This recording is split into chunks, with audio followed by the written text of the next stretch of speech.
গত কয়েক দশক ধরে যে আমেরিকাকে মধ্যপ্রাচ্যের অভেদ্য দুর্গ বলে ভাবা হতো, সেই দুর্গের দেয়ালে এবার ফাটল ধরেছে আরব আমিরাতের আল ধাফরা বিমান ঘাঁটি, যা মার্কিন সামরিক শক্তির অহংকারের প্রতীক ছিল। সেখানে এখন শুধু ধ্বংসের চিহ্ন দেখা যাচ্ছে। সদ্য প্রকাশিত স্যাটেলাইট ছবিতে বিমান ঘাঁটির হৃদস্পন্দন বন্ধ করে দিতে দেখা গেছে।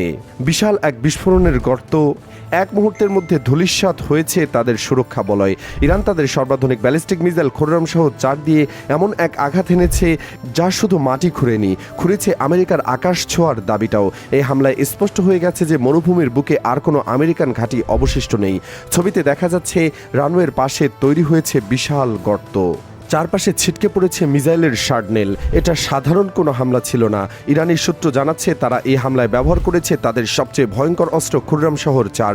এই মিসাইলের বিশেষত্ব হলো এটি এসেছে ছোট ছোট ক্লাস্টার মিউনিশন বোমা দিয়ে। যখন এটি বিস্ফোরিত হয় তখন একটি বড় বিস্ফোরণের পাশাপাশি শত শত ছোট বিস্ফোরণ ঘটে চারদিকে। ফলে লক্ষ্যবস্তুর আশপাশে যাই থাকুক না কেন, যুদ্ধবিমান হোক কিংবা রাডার, সব মুহূর্তের মধ্যে ধ্বংসস্তূপে পরিণত হয়ে যায়। আল ধাফরা ঘাঁটিতে সেই দৃশ্যই দেখা গেছে। বিশাল এক গর্ত, যার চারপাশে ছড়িয়ে থাকা ক্ষতচিহ্ন বলে দিচ্ছে হামলার তীব্রতার কথা। আল ধাফরা ঘাঁটি কোনো সাধারণ জায়গা নয়। উপসাগরীয় অঞ্চল মার্কিন বিমান বাহিনীর অন্যতম প্রধান ঘাঁটি এটি। এখান থেকেই তারা নজরদারি চালায়, ড্রোন উড়ায় এবং যুদ্ধবিমান পরিচালনা করে। কিন্তু ইরানের এই আঘাতে সেই ঘাটের অক্ষত ভাবমূর্তি চূর্ণ বিচূর্ণ হয়েছে। খোররাম শহর 4 মিসাইলের সক্ষমতা সত্যি প্রশ্নাতীত। এটি প্রায় 2000 কিলোমিটার দূর থেকে লক্ষ্য ভেদ করতে পারে এবং বহন করতে পারে প্রায় 3000 কেজি ওজনের ওয়ারহেড। অর্থাৎ ইরানের মাটি থেকে উৎক্ষেপণ করলে এটি সহজেই এই অঞ্চলের যে কোনো গুরুত্বপূর্ণ ঘাঁটিতে আঘাত হানতে সক্ষম। প্রতিরক্ষা বিশ্লেষকরা বলছেন এই মিসাইল এতটাই উন্নত প্রযুক্তির যে মার্কিন পেট্রিয়ট বা থার্ড অ্যান্টি মিসাইল সিস্টেমের চোখ ফাঁকি দিয়ে এটি লক্ষ্যে পৌঁছে যায়। যে মিসাইল প্রতিরক্ষা ব্যবস্থাকে বিশ্বের সেরা বলে দাবি করা হতো, ইরান এবার সেই দাবির মুখে ছুড়ে বাড়ল এক মুঠো বালু। শুধু আল ধাফরাই নয়, ইরানের হামলায় প্রতিবেশী সৌদি আরবের প্রিন্স সুলতান বিমান ঘাঁটিও তছনছ হয়ে গেছে। সেখানে ক্ষতির পরিমাণ আরও বেশি ভয়াবহ।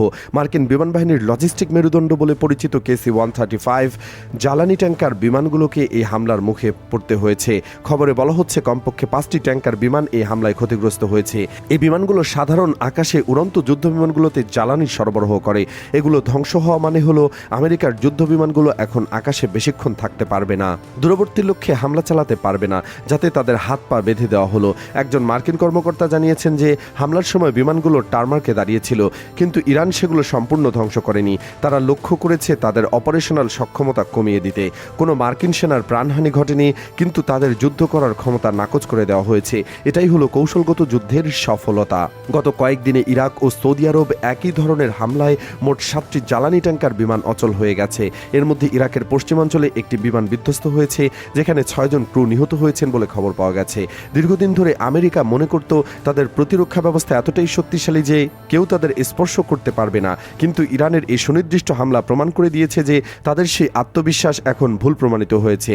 মার্কিন প্রতিরক্ষা ব্যবস্থার এই দুর্বলতা এখন সারা বিশ্বের সামনে উন্মুক্ত হয়ে পড়েছে। বিশেষজ্ঞরা বলছেন এটি কোনো সাধারণ সামরিক আঘাত নয়, এটি একটি বার্তা। ইরান দেখিয়ে দিয়েছে যে প্রয়োজনে তারা মধ্যপ্রাচ্যের যে কোনো মার্কিন স্বার্থে আঘাত হানতে সক্ষম। এই হামলায় মার্কিন সামরিক বাহিনীর জন্য এক ধরনের নৈতিক আঘাতও।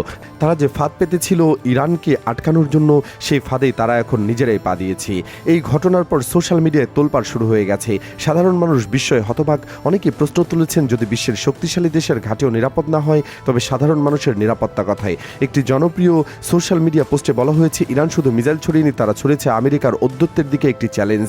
আবার কেউ কেউ উদ্বেগ প্রকাশ করে বলেছে, এই আক্রমণাত্মক মনোভাব কি হবে তৃতীয় বিশ্বযুদ্ধের সূত্রপাত? মধ্যপ্রাচ্যের সাধারণ মানুষের মনে এখন ভয় আর অনিশ্চয়তার ছায়া। তারা জানে না কখন কোথায় আবার সেই মিসাইল নামবে। ইতিহাস বলে সামরিক শক্তির অহংকার সবচেয়ে বেশি ক্ষতি হয় যখন তা প্রতিপক্ষের সক্ষমতাকে আন্ডার এস্টিমেট করে। এর আগেও আমেরিকা বিভিন্ন যুদ্ধে কৌশলগত ভুল করেছে, কিন্তু এবারের মতো সরাসরি তাদের ঘাঁটিতে আঘাত এবং সেটা ধরা পড়া বিরল ঘটনা। এটি 1991 সালের উপসাগরীয় যুদ্ধের পর মার্কিন বাহিনীর অন্যতম বড় লজিস্টিক ক্ষতি। তখন তারা ছিল আক্রমণ শিকারী, আর এখন তারা নিজেদের ঘাঁটিতে প্রতিরক্ষার জন্য হিমশিম খাচ্ছে। সেই তুলনায় এই হামলা একেবারে নতুন অধ্যায়ের সূচনা করেছে, যেখানে মিসাইল প্রযুক্তির উন্নতি প্রমাণ করে দিয়েছে যে বিমান শ্রেষ্ঠত্বের যুগ হয়তো আর নেই, এখন সময় হাইপারসনিক ও ব্যালিস্টিক মিসাইলের। এই ঘটনায় কার লাভ কার ক্ষতি? স্পষ্টতই ইরান এখানে কৌশলগতভাবে এগিয়ে আছে, তারা বিশ্বজুড়ে তাদের সামরিক সক্ষমতার পরিচয় দিয়েছে। অন্যদিকে আমেরিকার জন্য এটি এক ধরনের বিব্রতকর পরিস্থিতি। তারা এখন আনুষ্ঠানিকভাবে ক্ষয়ক্ষতির বিস্তারিত স্বীকার না করলেও স্যাটেলাইট ছবিগুলো তাদের নীরবতাকে মিথ্যা প্রমাণ করেছে। ইসরায়েল ও আমেরিকার জোট এখন নতুন করে ভেবে দেখছে কিভাবে তারা এই ধরনের হামলা থেকে নিজেদের রক্ষা করবে, কারণ এটা স্পষ্ট হয়ে গেছে যে বর্তমান প্রতিরক্ষা ব্যবস্থা খুররামসহ 4-এর মতো মিসাইল আটকাতে পারছে না।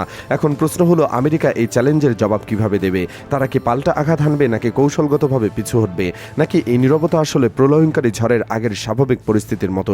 স্যাটেলাইট ছবির এই বিশাল গর্তটি শুধু রানওয়ে নয়, সেটি হয়তো বর্তমান বিশ্বের শান্তির এক বড় ফাটল, যেখানে এক ফোঁটা রক্ত পড়লে হয়তো আগ্নেয়গিরির লাভায় পরিণত হবে।